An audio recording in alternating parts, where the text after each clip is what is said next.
18 horas. Notícias de Manaus, Amazonas, Brasil e do mundo. Agora na Mix. 6 horas 2 minutos em Manaus. Boa noite pra você em 100,7 na sintonia certa. Boa noite pra você também, Cid Soares. Boa noite, tudo certo? Vamos começar mais 18 horas. Bem-vindos, a gente, né, pede sempre essa caroninha com você que já está no carro, voltando pra casa. Vamos juntos, tem muita notícia boa hoje. Mix.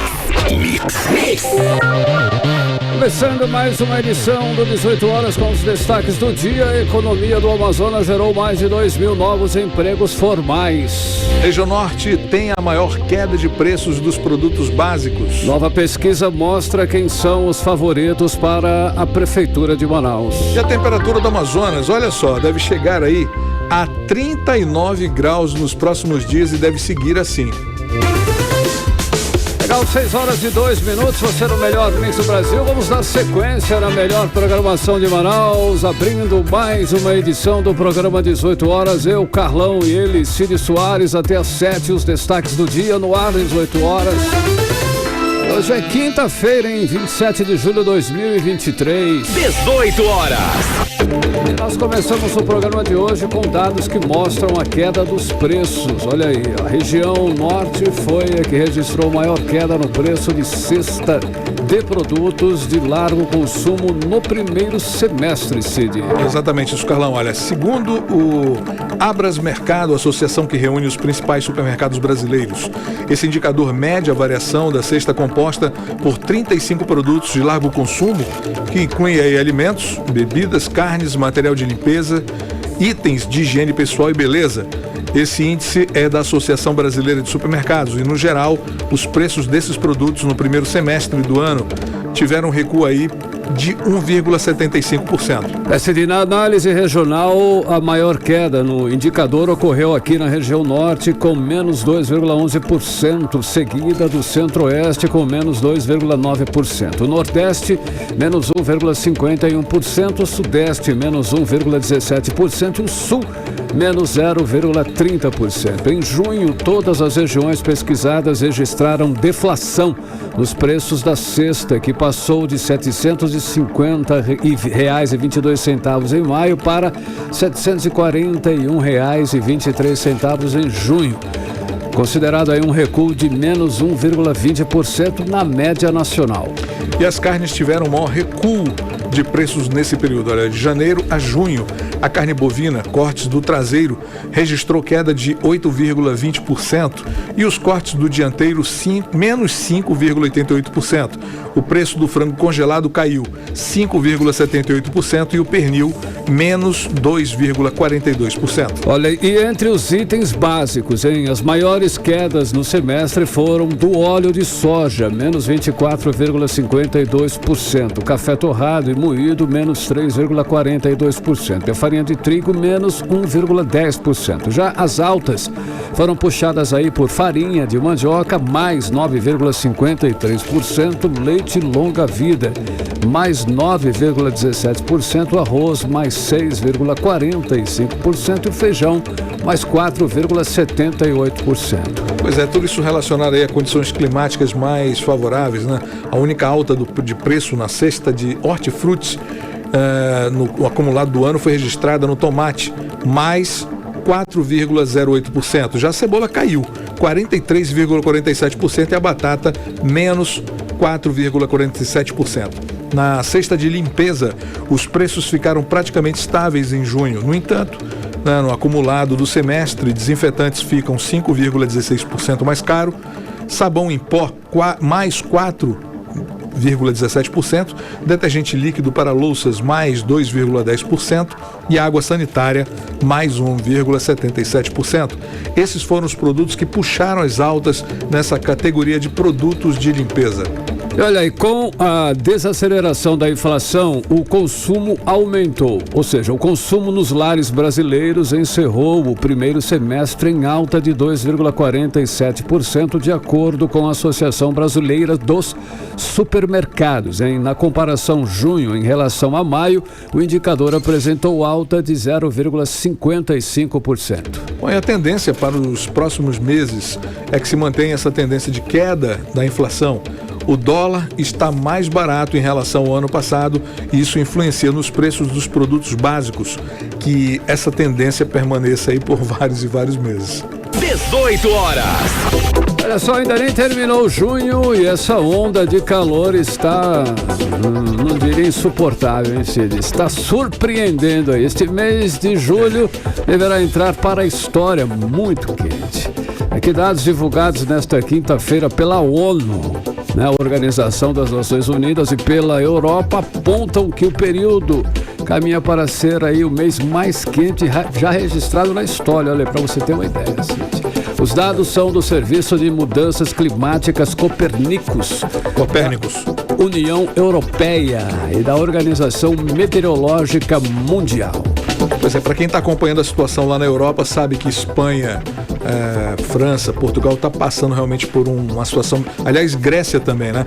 Mês passado já havia sido o junho mais quente, jamais registrado, levando o secretário-geral da ONU, Antônio Guterres, a proliferar alertas e apontar que o mundo estava caminhando para um desastre. E aqui no Amazonas, hein? Em apenas 2 semanas, bombeiros combateram 42 focos de incêndios em municípios do sul do Amazonas. As ações fazem parte da Operação Aceiros. Dos 42 incêndios atendidos pelos combatentes dos bombeiros, 14 foram registrados no município de Humaitá, 13 foram registrados em Boca do Acre, 9 lá em Lábrea, 7 no município de Apuí e 3 em Manicoré. Pois é, a repórter Nathalie Moraes conversou com o comandante Muniz, comandante-geral do Corpo de Bombeiros Militar do Amazonas, e nos traz os detalhes dessa ação. Vamos conferir, Nathalie, com você. O Corpo de Bombeiros Militar do Amazonas combateu entre os dias 13 e 25 de julho 42 focos de incêndio nos municípios de Humaitá, Apuí, Boca do Acre, Lábrea e Manicoré. O trabalho faz parte da primeira fase da Operação Aceiro 2023. O plano de ação de combate aos focos de incêndio na região sul aqui do estado do Amazonas durante o período de estiagem. Segundo o Sistema de Comando de Bombeiros do interior aqui do estado, dos 42 incêndios atendidos pelos bombeiros, 14 foram em Humaitá, 13 em Boca do Acre, 9 em Lábrea, 7 no município de Apuí e 3 em Manicoré. O comandante-geral do Corpo de Bombeiros aqui no Amazonas, o comandante Muniz, pontuou que o preparo técnico das equipes é fundamental para que seja dada a pronta resposta nas ocorrências, evitando que os incêndios tomem uma maior proporção. Nós temos atuado muito fortemente para impedir que os princípios de incêndio se transformem nos grandes incêndios. Esse é a nossa principal atuação, para evitar que um fogo inicial se transforme num grande incêndio e, por consequência, vire uma tragédia. O comandante destacou que as equipes estão em campo, formam o primeiro módulo de atuação e que outras 3 equipes serão enviadas para atuarem na operação. Permaneceremos aqui até o final de novembro, que é quando as chuvas retornam, e aí retrairemos com a tropa. Mas o objetivo principal é que nesse período mais crítico nós consigamos saturar a área com um grande efetivo e recursos aqui para evitar que nós tenhamos grandes tragédias aqui no sul do Amazonas. A tropa que embarcará para a segunda fase da Operação Aceiro 2023 fará nos dias 2 e 3 de agosto o nivelamento técnico no Batalhão de Incêndio Florestal e Meio Ambiente. Nathalie Moraes para o 18 horas. Você está ouvindo 18 horas. São 6 horas e 10 minutos, você acompanhando os destaques do dia em mais uma opção, mais uma programação aí no 18 horas. E a estiagem no Amazonas este ano pode ser mais severa em decorrência do fenômeno El Niño e da escassez das bacias amazônicas devido ao inverno tão rigoroso, hein, Cid? Pois é, além disso, o fenômeno climático que potencializa o verão amazônico também pode resultar em vazante mais severa, de acordo com a Defesa Civil. Por isso, o órgão se reúne com a Amazonas Energia para alertar da possibilidade de estocar combustível para não deixar faltar luz elétrica nos municípios abastecidos por termoelétricas.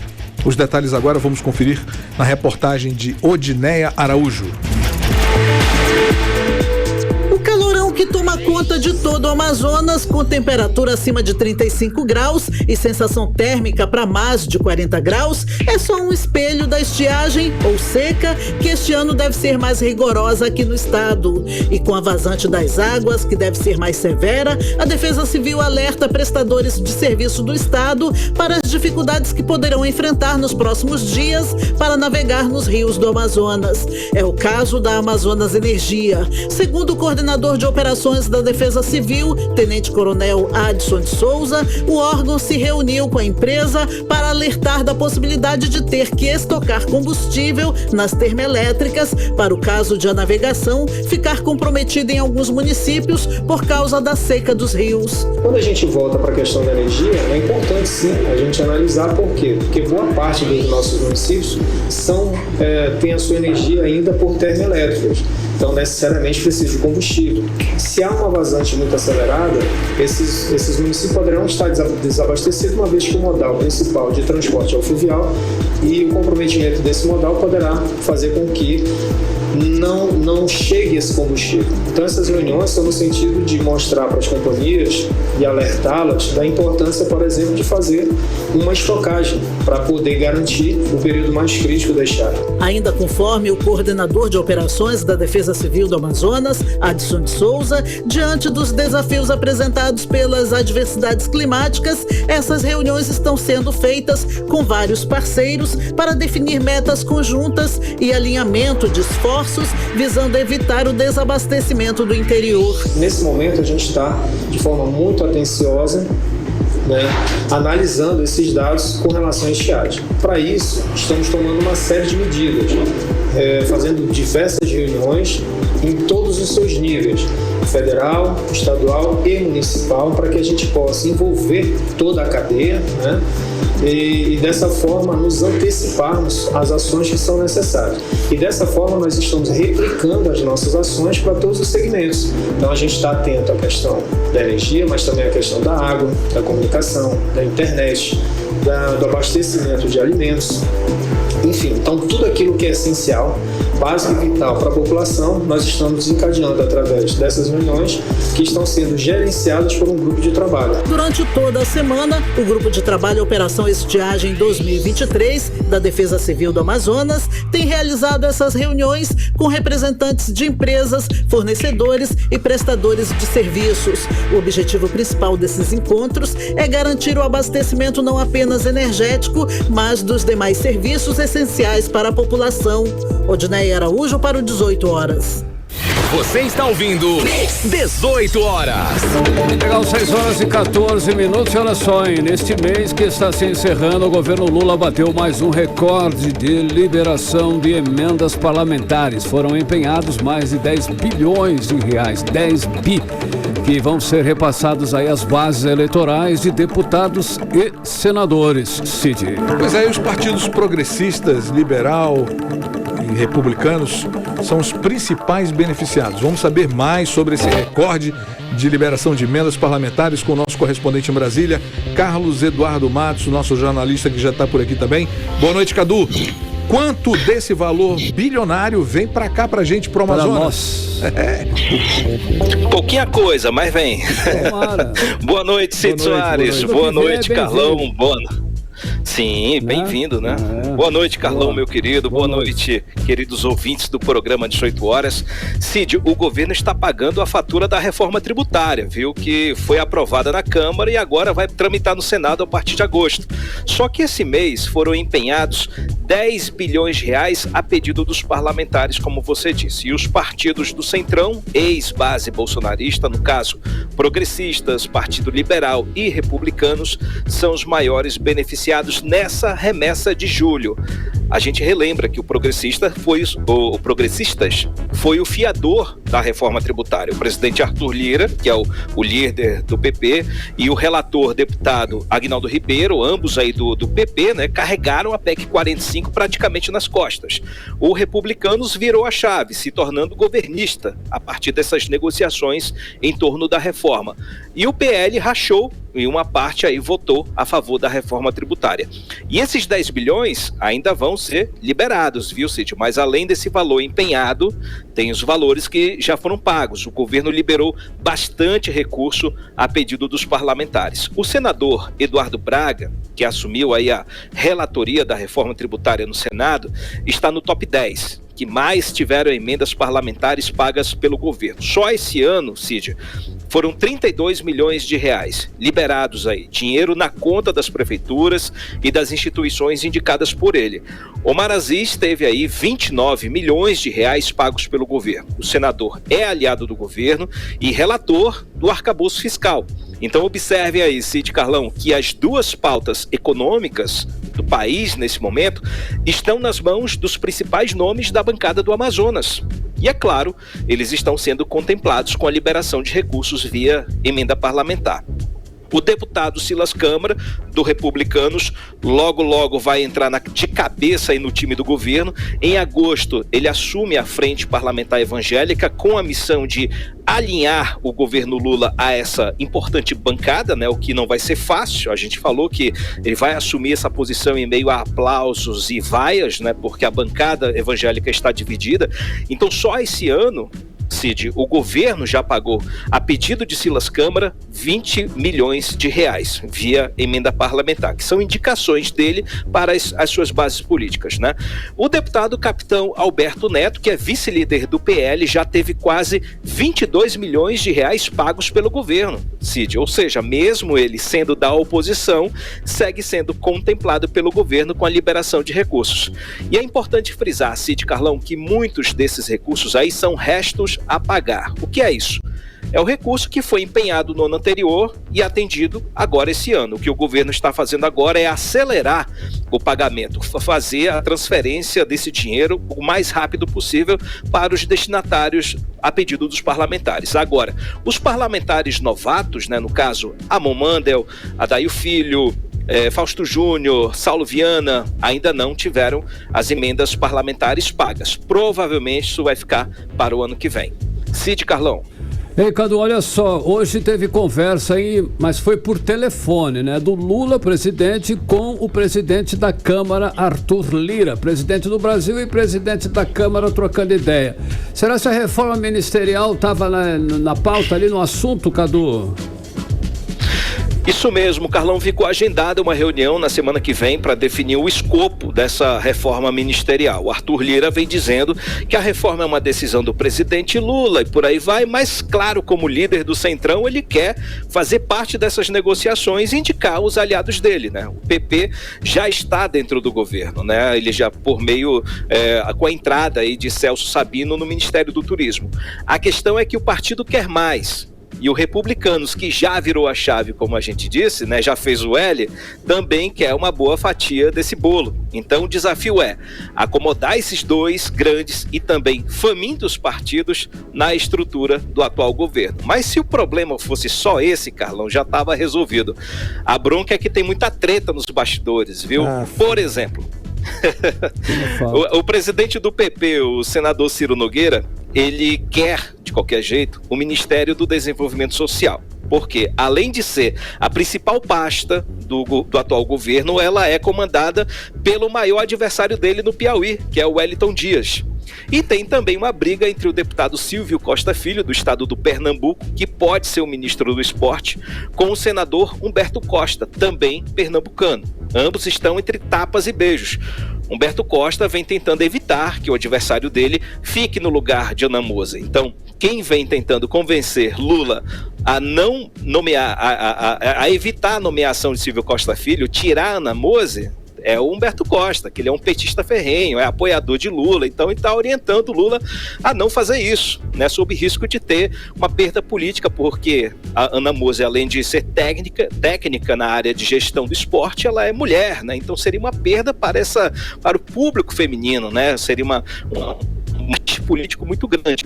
Essa brigalha, Carlão e Cid, se somam a outras brigalhadas, né, como a briga de cachorro grande entre Arthur Lira e Renan Calheiros, né, que são adversários políticos em Alagoas. Tem entre Elmar Nascimento, que é o líder do União Brasil, e o ministro da Casa Civil, Rui Costa, que são adversários da Bahia, a questão toda é pacificar os galos aí no mesmo galinheiro. E o que não vai faltar nessa reforma, Cid, Carlão, é risca-faca. Quem está contra a parede aí é o presidente Lula. Para resolver esse problema, esse imbróglio todo, tanta briga, o governo vai ter que cortar na própria carne. Os nomes fortes aí do governo, como Silvio Almeida, do Direitos Humanos, Márcio França, de Portos e Aeroportos, Luciana Santos, de Ciência e Tecnologia, estão aí na berlinda e correm o risco de terem que se levantar da cadeira para o Centrão sentar. Então o PT já está analisando essa possibilidade de fazer cortes na sua estrutura do partido dentro do governo para acomodar o Centrão. Carlão e Cid. Tem que tomar muito cuidado mesmo, agora tem que ser esse jogo muito, muito sutil, né? Bom, Cadu, a comunicação do governo tem privilegiado a televisão nas verbas publicitárias. Como é que está sendo esse jogo aí? Então, Cid, o governo Lula voltou aos anos 90, aos anos 2000, né, quando o assunto é despesa com publicidade institucional. Desde o início do ano até julho, o governo Lula destinou 73% dos recursos publicitários para a televisão. E hoje a internet fala muito mais alto, né? Hoje o cidadão fica mais tempo no celular do que na televisão. Inclusive ele tem mais atenção ao rádio do que para a televisão, né? A televisão perdeu muito espaço, vários horários, né? Inclusive os grupos de comunicação estão investindo menos em TV aberta para investir mais em canais fechados e também no streaming, né? Ainda assim o governo segue investindo em televisão. Então, segundo dados da própria SECOM, que é a Secretaria de Comunicação do Governo, o governo federal investiu aí 73 milhões de reais só com televisão. Quase 10 milhões com mídia exterior, 8 milhões de reais com internet. O resto é jornal, revista, e pouquíssimo aí para outros veículos de comunicação, podcast, enfim. Agora, detalhe, quase toda essa verba publicitária foi para apenas um grupo de comunicação. Por que eu estou dizendo isso? Nós voltamos aos anos 90, nos 2000, porque o governo voltou a confiar em apenas um grupo de comunicação a divulgação de todas as suas atividades. O que não é justo e também não é nada transparente, né? Isso é Rede Globo? Volto com vocês, Cid, Carlão. Que já é a Rede Globo. Né? Tá. Então, demos nome aos bois, né? Valeu, Cadu. Exatamente. Valeu, Cadu. Até amanhã. Valeu, gente. Um abraço. Tchau, tchau. 6 horas e 24 minutos. Você no melhor Mix do Brasil. 18 horas. Olha só, o Amazonas é o estado com mais mortes de crianças indígenas, segundo o relatório do Conselho Indigenista Missionário, com base em dados das Secretarias de Saúde Indígena e do Sistema de Informação sobre Mortalidade vinculado ao Ministério da Saúde e das Secretarias Estaduais de Saúde, Cid. Isso, e o repórter André Meireles teve acesso a esse relatório. Traz agora aqui ao vivo mais informações. Boa noite, André. Quantas mortes foram registradas aqui no estado, e quais foram as causas disso tudo? Muito boa noite, Cid Soares, boa noite, Carlão, boa noite também a todos que nos acompanham ao vivo aqui. Olha só, com mais de 100 mil registros, o Amazonas é o estado com maior índice de mortes de crianças indígenas, isso registrado no Brasil entre os anos de 2019 e 2022. Os dados fazem parte do relatório Violência contra os Povos Indígenas do Brasil, divulgado aí pelo Conselho Indigenista Missionário, o CIMI, que monitora a violência contra os indígenas no país. E de acordo com o balanço, em todo o Brasil, a Secretaria Especial de Saúde Indígena, que é a CESAI, registrou um total de 3.552 óbitos de crianças entre esses anos aí, de 2019 e 2022.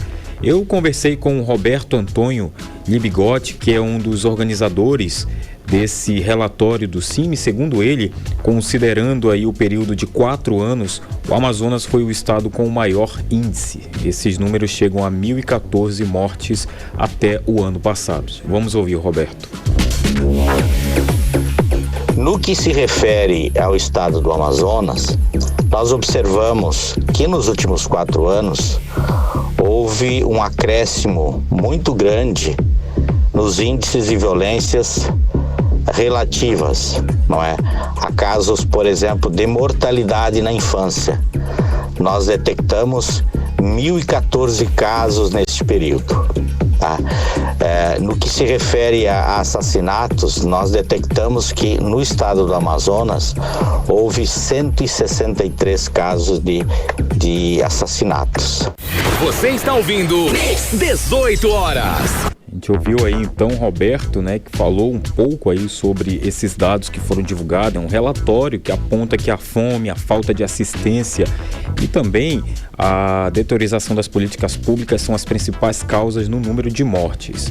O Roberto Libigotti também comentou sobre esses dados, se referindo que esse número de mortalidade na infância indígena foi por essa falta de assistência médica e com a retirada também do programa do programa que tinha aí um programa Mais Médicos e a redução de profissionais que pudessem atender aos povos indígenas. Isso acabou afetando aí principalmente as crianças aqui no Amazonas. Vamos ouvir novamente o Roberto. Com a fragilização, portanto, dessa atenção básica, não é, a gente percebe-se alto índice de mortalidade na infância.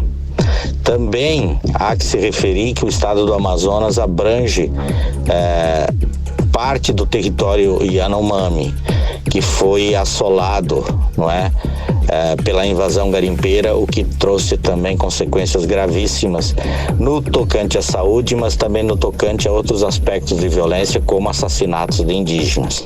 Você está ouvindo 18 horas. A gente agradece aí a participação, né, Roberto Libigotti, que falou com a gente aqui sobre esses dados que foram divulgados ontem aí. Os casos de violência por omissão do poder público são sistematizados no 3º capítulo desse relatório, que foi organizado em 7 categorias. E com base na Lei de Acesso à Informação, o CIMI obteve da CESAI informações parciais sobre as mortes de crianças indígenas na idade de 0 a 4 anos. E os dados fornecidos pela Secretaria revelam a ocorrência de 835 mortes de crianças indígenas desta faixa etária até o ano de 2022. E a maioria das mortes foi registrada aqui no Amazonas. Somente aqui no estado foram 233, já em Roraima 128 e no Mato Grosso 133. E em todo o Brasil, a CESAI registrou um total de 3.552 óbitos nessa faixa etária desses anos, desde 2019 até o ano passado. Considerando o período de 4 anos, os mesmos 3 estados concentram a maioria dos óbitos, aí totalizando esses 1.014 mortes. As informações foram obtidas junto às fontes públicas como a Secretaria Especial de Saúde Indígena, que é a CESAI, o Sistema de Informação sobre Mortalidade e também as Secretarias Estaduais de Saúde. A gente também vai ouvir agora a professora Lúcia Rangel, que é assessora antropóloga do Conselho Indígena. Ela detalha mais sobre esses dados. E em pouco tempo já se fez sentir, que a mortalidade das crianças aumenta bastante. As crianças, aliás, elas são as maiores vítimas de todo esse cenário de violência. Em 4 anos, tivemos 3.552 mortes de crianças de 0 a 4 anos. Você está ouvindo 18 horas. Dessa participação, a professora Lúcia Rangel trouxe aí mais informações sobre esses dados. Também a nossa equipe está procurando aí, aqui do governo do estado, uma posição em respeito à assistência médica às crianças indígenas aí, que acontece aqui também na região do estado, aqui no estado do Amazonas, e a gente aguarda essa resposta. Cid, Carlão. Valeu, André Meirelles. Agora 6h30, você no melhor Mix do Brasil. 18 horas. Olha só, e daqui a pouquinho você vai conferir uma entrevista sobre os decretos de desarmamento do presidente Lula com o instrutor de tiros Anderson Cordeiro. Esse é o nosso assunto em instantes, já aqui no melhor Mix do Brasil.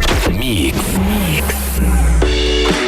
E agora nós vamos conferir tempo e temperatura. É a previsão do tempo para amanhã. Amanhã que já é sexta-feira, final de semana, hein? Cid Soares, é com você.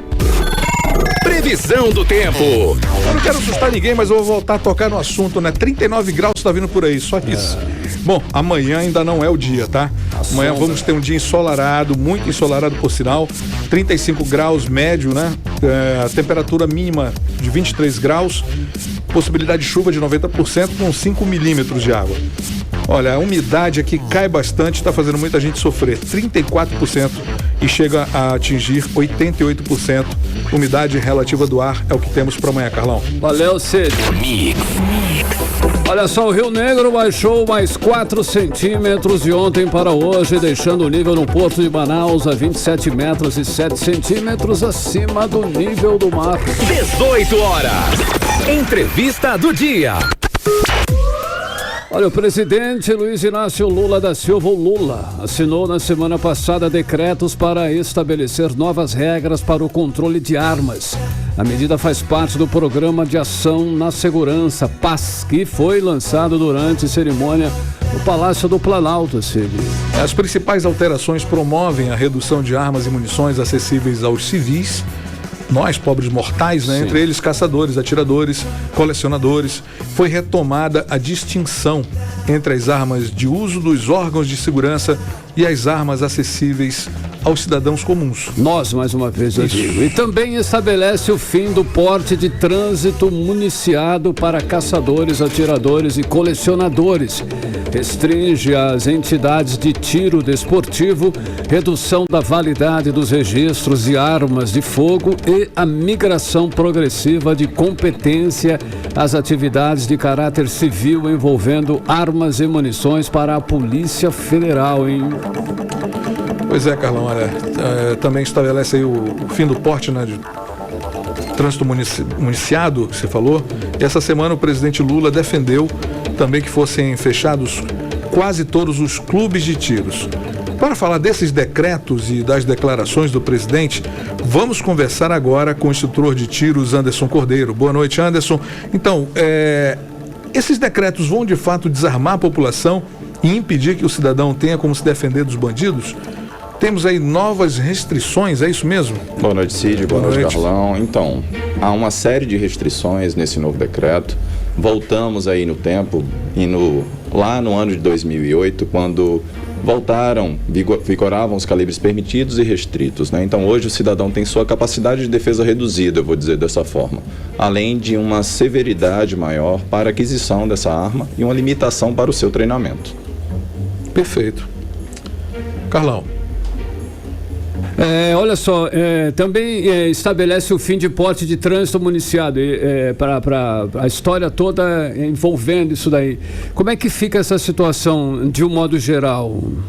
O porte de trânsito ele era permitido para que o cidadão fizesse a defesa do seu acervo no deslocamento do seu local de guarda até o estande.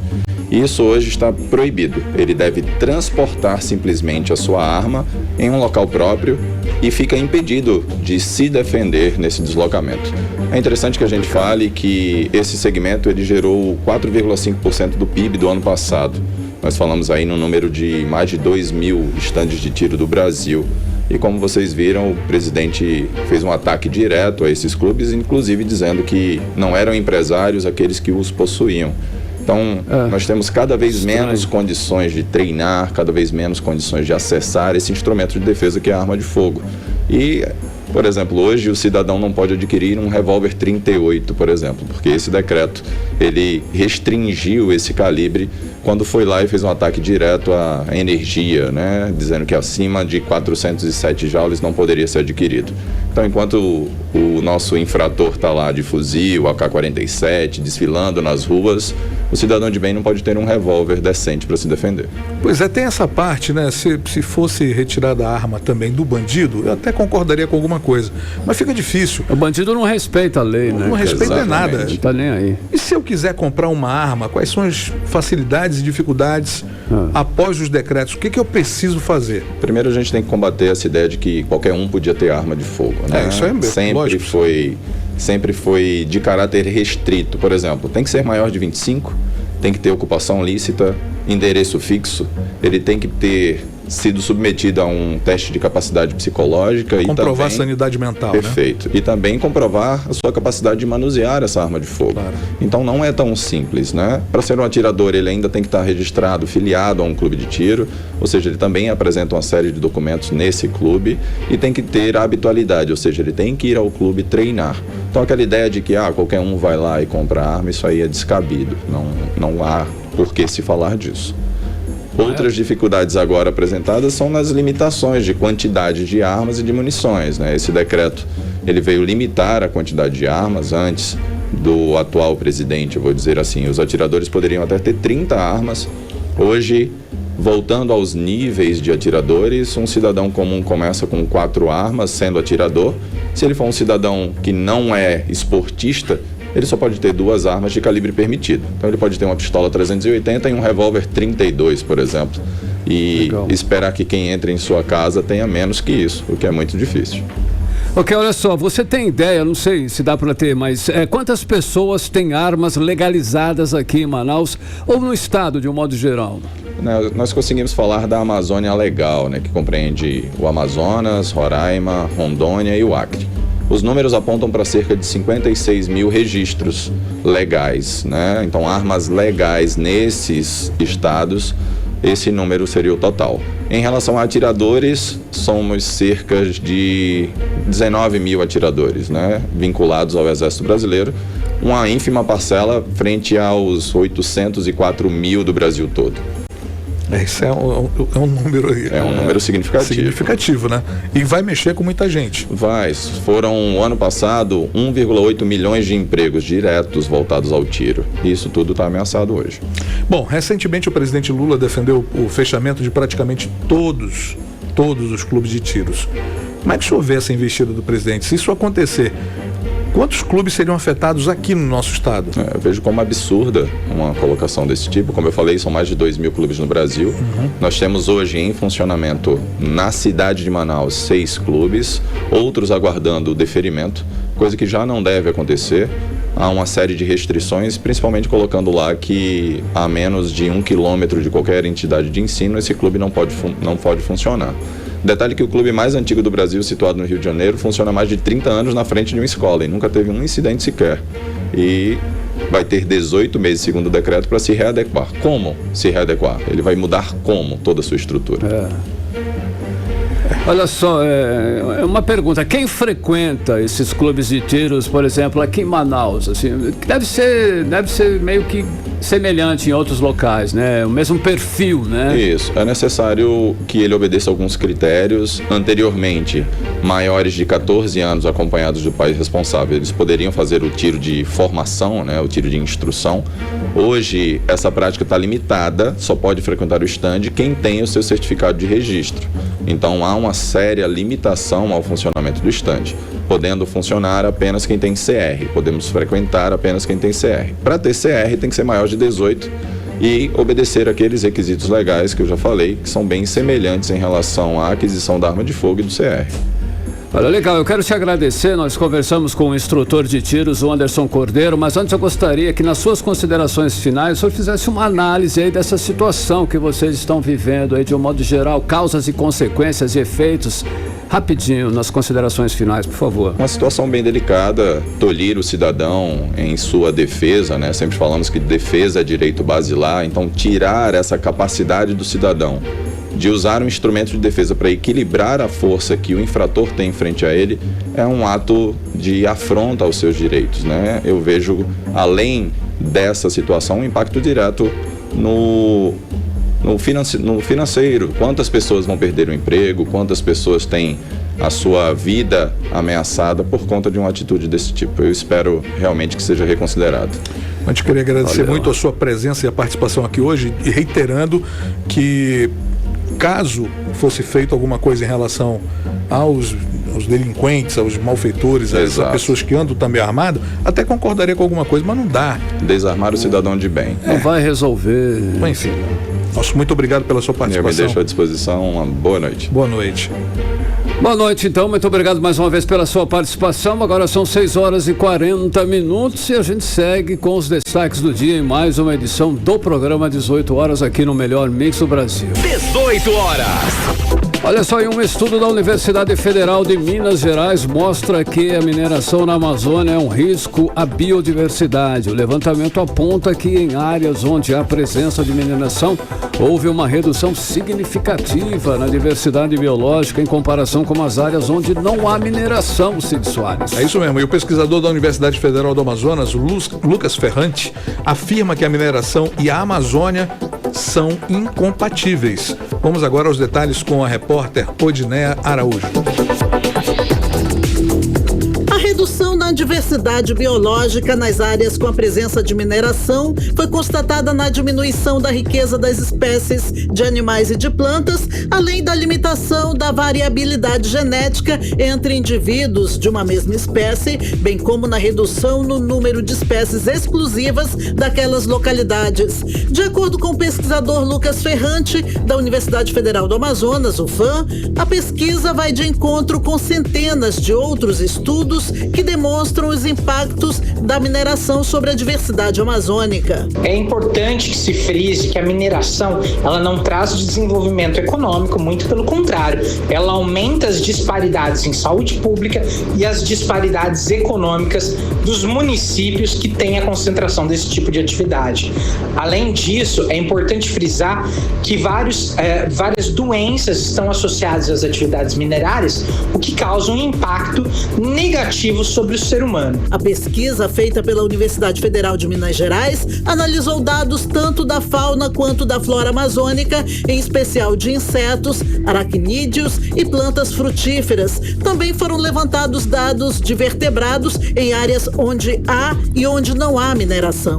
Para o pesquisador da Universidade Federal do Amazonas, Lucas Ferrante, o estudo comprova que a mineração e a Amazônia são incompatíveis. De fato, a mineração e a Amazônia são incompatíveis. E isso tem afetado a nossa vida como pessoas que moram na região amazônica. É necessário que o governo crie outras alternativas de renda para essa população que tem praticado esse tipo de atividade, ao mesmo tempo que se intensifique a fiscalização para esse tipo de atividade, de forma que se coíba esse tipo de atividade por conta de seus malefícios. E é fundamental que se esclareça isso para a população. Mineração hoje na Amazônia é sinônimo de desmatamento, de dano ecossistêmico, de aumento de endemias, incluindo a própria malária, entre outras doenças. O povo amazônico tende só a perder com a manutenção da mineração aqui na região. O levantamento apontou que em áreas onde há presença de mineração, houve uma redução significativa na diversidade biológica em comparação com as áreas onde não há mineração.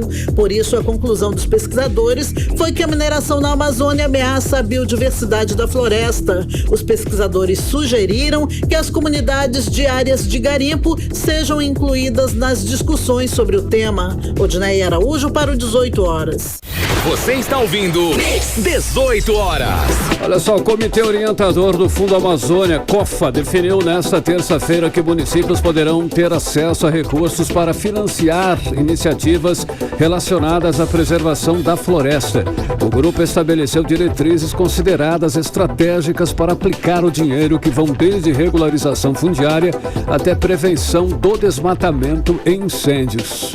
Carlão, olha, atualmente existem 3,9 bilhões de reais em caixa no Fundo Amazônia. O dinheiro vem de países como Alemanha e Noruega e, de acordo com as regras, os projetos poderão receber, no mínimo, 5 milhões de reais e, no máximo, 5% do saldo disponível em caixa. Vamos conferir todos os detalhes agora com o repórter André Meirelles. Atualmente, há 3 bilhões e 900 milhões de reais em caixa no Fundo Amazônia. O dinheiro vem de países como Alemanha e Noruega.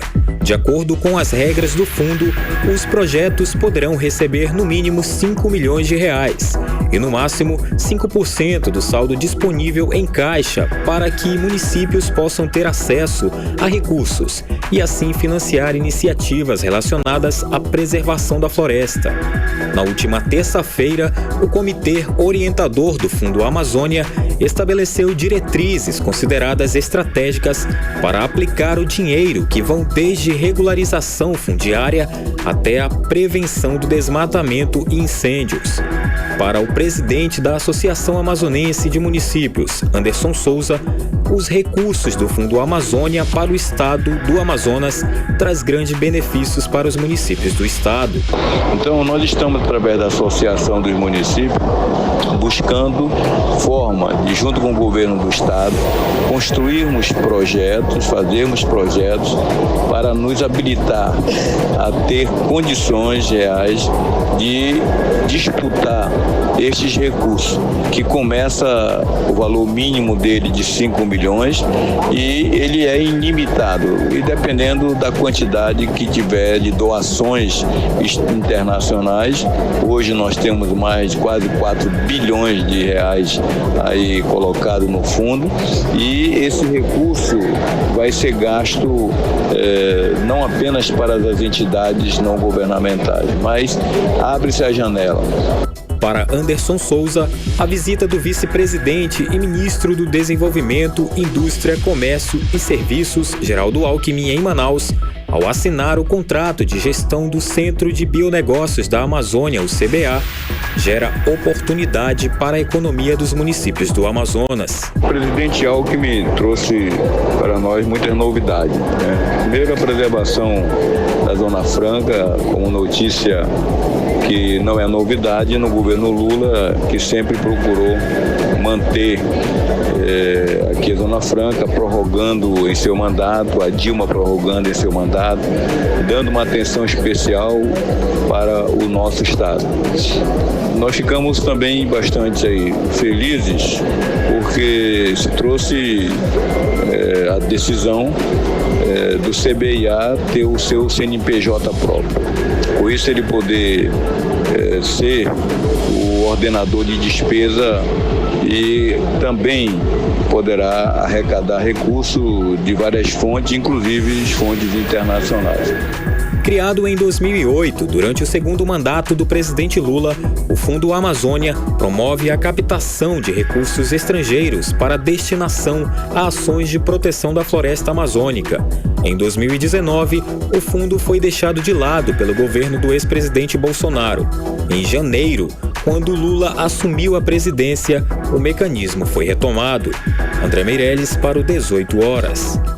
Você está ouvindo 18 horas. 6h48, daqui a pouquinho, já você vai saber os números de uma nova pesquisa eleitoral para a Prefeitura de Manaus. É rapidinho. 18 horas. Agora é tempo e temperatura. Conferir para hoje à noite. Será se vai chover, Cid Soares? Previsão do tempo. Olha, a possibilidade é zero. Zero. Então não vai chover, hein? Olha aí. Esquece, essa é zero. Bom, a temperatura vai chegar no mínimo aí de 23 graus e a umidade relativa do ar passa de 35 para 88, fica suportável pelo menos na madrugada, né? É isso. É isso. Agora, quando são 6h49, chegou a hora, o momento de nós conferirmos as notícias da política lá nos bastidores, no cantinho, com Cíntia Brinck. Boa noite, Cíntia. Olha aí, então temos pesquisa fresquinha para a Prefeitura de Manaus. É bacana, hein? Já estamos em 2024. Quais são aí os números, Cíntia Brinck? Boa noite, Carlão. Boa noite, Cid. Todo mundo está com a gente na 100.7. Quando eu falo que a gente está em 2024, é disso que eu tô falando. Olha aí, já tem pesquisa e não é nem a primeira, longe disso, né? Mas o Big Data, a TV Record, mostrou aí que Davi Almeida tá na frente, mas a Mamandel tá bem ali no calcanhar, logo atrás, viu? Na espontânea, que é aquela que fala só assim, em quem você votaria para prefeito? Daí pode vir qualquer resposta, viu? Pode vir até nome que não é da política, enfim. Mas nela, Davi Almeida ganha também com 15%. Aparece a Mamandel em seguida abaixo, ele tá com 4%. Depois vem Com 1%, Coronel Menezes, Alberto Neto, que é deputado federal, e Arthur Neto, que é ex-prefeito, também foi lembrado aí. Sim. E na estimulada, que essa sim, fala assim, quem você votaria? Nesse ou naquele? Fulano, ciclano. Essa primeira estimulada eles fizeram sem Coronel Menezes e com o capitão Alberto Neto, que é deputado federal. Então, nessa estimulada ficou, primeiro lugar, Davi Almeida, prefeito, conseguiria reeleição aí com 29%. Depois vem o deputado federal Amon Mandel, com 24%, ou seja, 29, 24, estão ali, né? Em terceiro lugar, vem capitão Alberto Neto, com 11%. Também com 11% aparece o senador Eduardo Braga e o ex-deputado federal Zé Ricardo, com 4%. Por último, Carol Braz, com 2%. Na estimulada 2, que é essa em que fizeram sem Coronel Menezes e com... Não, perdão, ao contrário. Fizeram com Coronel Menezes e sem Alberto Neto, né? Nesse outro cenário, Davi Almeida aparece com um pouco menos de voto. Ele aparece com 27%. Amon Mandel também cai um pouco. Ele estava com 24% na primeira, agora ele fica com 23%. E Coronel Menezes aparece melhor do que Alberto Neto. Ele aparece com 17%. E Eduardo Braga se sai um pouquinho pior, fica com menos 1%, ele fica com 10%. Zé Ricardo com 9%, melhora Zé Ricardo. Melhorou muito. Porque ele estava com 4% na primeira, em que Coronel Menezes participa. Não, perdão, em que Alberto Neto participa. E por último, Carol Braz se mantém ali com 2%. Então, esse é o cenário se a eleição fosse por agora. Davi Almeida ganha. Mas o cenário mostra aí que o jogo, no fim, não tá ganho. Tem coisa pra fazer aí, tem caminho pra andar. Mas os números estão meio que definidos. Aí a mudança vai haver, né? Mas já tá caminhando, né? Sim, sabe que isso me deixou... Mas depende da surpresa também, né? De repente aparece um outro nome, ninguém sabe, né? Ninguém sabe, porque apesar da gente estar nesse super clima de 2024, 2024 tá longe ainda, né? Relativamente longe. Tem muita coisa pra se fazer. Tem muita campanha. E assim, o meu medo, até me perguntaram isso hoje, o que eu tava esperando pra eleição, é que em 2024 fique o jogo todo revelado, sabe? Tipo, a gente já sabe quem vai ganhar, quem tá com quem. Vai ser bem desagradável isso. Espero que a gente tenha surpresas. Cid, Carlão? Bom, surpresa vai ter, com certeza, porque esse jogo ele é muito realmente indefinido, principalmente pelo andar da carruagem. Só acaba quando termina. Só acaba quando termina. Vocês estão prometendo muito, hein? Vocês estão prometendo mais que político. Só falando aqui, só diga lá, Ministério Público. De quem já viu muita cena como essas. Bom, Blink, o Ministério Público pediu aí a condenação de um ex-deputado por improbidade administrativa. Conta pra gente quem é o alvo e o que foi que fez esse rapaz. Meninos, vocês lembram que Platini Soares já foi deputado estadual? Sim, mas faz muito tempo. Faz muito tempo, foi em 2015 a 2019. Mas aí o MP lembrou agora disso e estão pedindo aí a condenação dele. O Ministério Público do Estado do Amazonas está pedindo a condenação dele por improbidade administrativa. O pedido abrange não só Platini Soares, mas também o então chefe de gabinete dele, que é o policial militar Juan Alves de Araújo. Eles estão sendo acusados de cometer nepotismo. Platini nega que isso tenha acontecido, mas o promotor de justiça Edinaldo Aquino Medeiros fez aí uma ação civil que diz que foram empregados pai, mãe e 3 irmãos do chefe de gabinete. Todos foram exonerados quando o Ministério Público abriu a investigação. Caso venha a ser condenado, né? Tudo está agora ainda em investigação e tudo mais. A pena pode ser de multa de até 24 vezes a remuneração que cada um recebeu. Alta, né? Dói no bolso. Nossa. Mas assim, só o que me... Claro, tem que investigar tudo isso, tem que ser feito. Só que eu lembro de cobrir Platini quando eu tava começando a cobrir política, sabe? E aí a gente fica preocupado em saber que... Nossa, que velocidade, MP. Parabéns. Cíntia, a Suframa está finalmente com a equipe completa. Quem apareceu aí? Qual é o novo nome na área, Cíntia? Lembra que eu falei que faltava aquele braço direito do Bosco Saraiva, que é o superintendente da Suframa? Sim. O superintendente adjunto de projetos da Superintendência da Zona Franca de Manaus. Que nomão, esse nome todo aí? Falei quase sem respirar.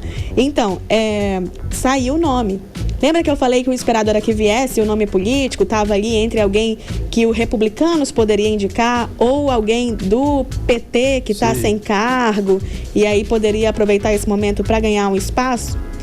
Não veio nada disso, não. Na verdade, Assina é um técnico, Leopoldo Augusto Melo Montenegro Júnior. Quase um nome tão grande quanto o cargo dele. Parece ser bom, né? Eu já tô ficando com dó do cerimonialista. Ele é graduado em administração e direito, ele é especializado em gestão de projetos e mestre em engenharia de produção. Então eu acredito que foi uma grande surpresa para uma galera aí que estava esperando um nome político acontecer, o braço direito de Bosco Saraiva, que é o superintendente, que aliás, nome esse que demorou demais para aparecer, eu digo do próprio Bosco, e esse braço direito dele desde o começo do ano também estava sem esse nome, e quando vem um nome técnico e não político. Que é bom, né?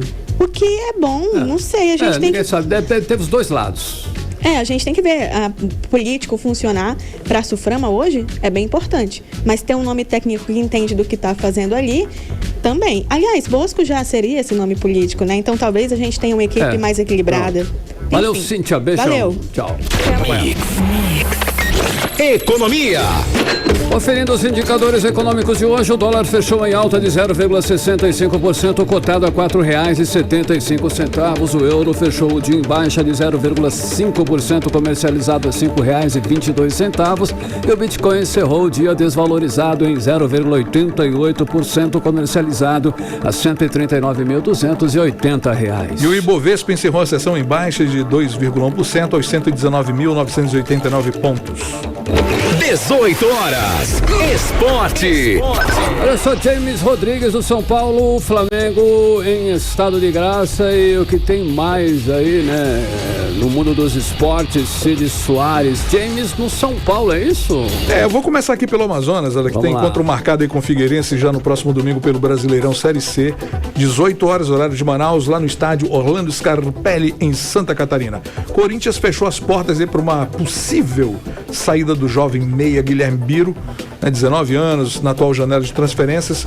O jogador despertou interesse no Al-Sadd lá do Catar, mas a diretoria do Timão não quis abrir negociações e avisou que pretende manter o atleta no elenco. O Al-Sadd sinalizou uma oferta de $7 milhões, olha a grana dessa, equivalente a 33 milhões de reais. Na cotação atual, 50%, né, direitos de Guilherme Biro, o Corinthians tem 90% sobre o atleta. E o nome Internacional, esse agora fez sentido geral para o time gaúcho, né, como na última rodada aí do anterior do Brasileirão. O time está sob comando de um argentino, que é o Eduardo Coudet, que colocou em campo 7 estrangeiros no empate com o Bragantino.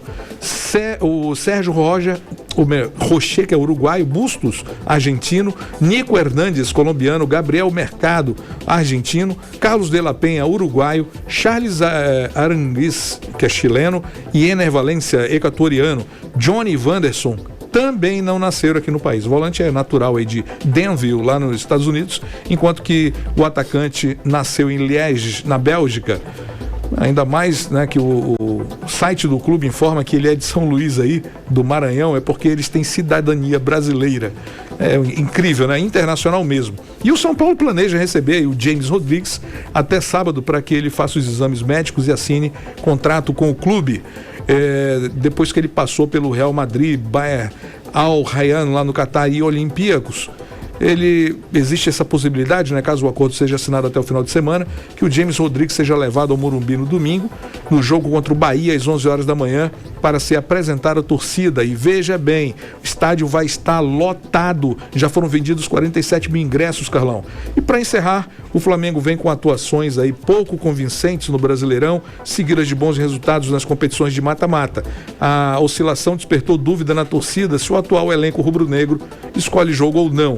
Eu digo que sim. Dúvidas à parte, o Flamengo ocupa o 3º lugar no Brasileirão, 12 pontos atrás do líder Botafogo, está garantido nas oitavas de final da Libertadores, o Flamengo, claro. E com boa vantagem nas semifinais da Copa do Brasil. É o que tínhamos por hoje. Muito bem, agora às 6 horas e 59 minutos, vamos direto ao nosso editorial 18 horas. Calão. Editorial 18 horas.